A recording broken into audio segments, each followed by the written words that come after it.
Comissão e Parlamento Nacional se hala fiscalização da construção projeto Pelican Paradise. Decisão idane foti baseia na declaração presidente da República Niang com a possibilidade de projeto construção Pelican Paradise se lá continua também cleur liu durante tinansanulu ona. Nune comissão e parlamentar nebe trata assunto infraestrutura se tumba hala fiscalização da construção projeto refere a tempo badak.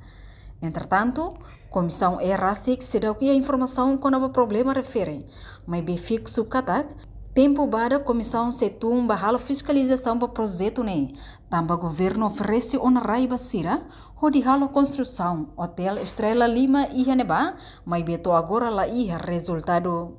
Empresa ida internasional, mas how lá informação sobre isso né?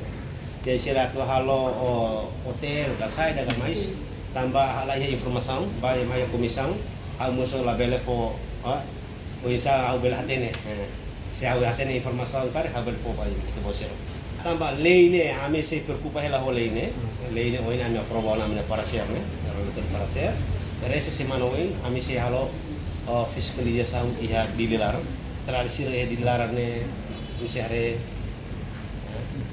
depois ame fiscalização ne depois dare itu bosero bela acompanhando ni resultado ni bisa.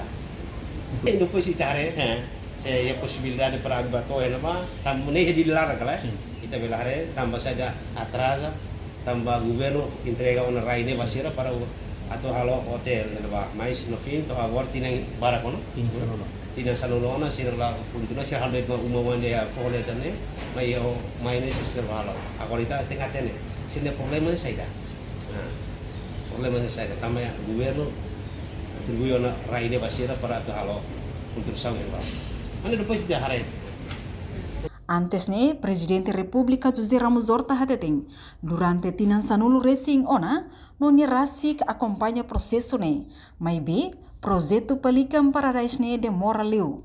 Nune enye dúvida, projeto ne se la continua no possibilidade se taka. Reportagem Melda Fátima, Televisão Timor Post. Janela informação ba emogoto. Atua tem informação atual dia kliu. Kita haluha. Hane botão subscribe, like. Halo comentário no fahe tutang ba media sosial hotu.